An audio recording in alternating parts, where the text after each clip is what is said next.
إنما لازم أكون قارئ جيد جدًا في التاريخ، علشان أشوف دي حصلت إزاي، هذا الحدث التاريخي كيف حدث؟ إمم.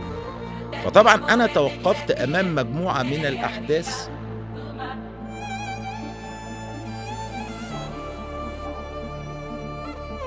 أصبح العلم بالنسبة لنا آخر درجة في درجات التفكير، ممكن نفكّر في كل شيء، نعمل عمل، مخاولين، نعمل زار، نتفرّج على حمو بيكا، نعمل مش عارف إيه، لكن العلم لا. مخاصمين. ما لناش دعوة. القصة كلّها بتتلخّص في الثقافة والقراءة والاطلاع والمعرفة،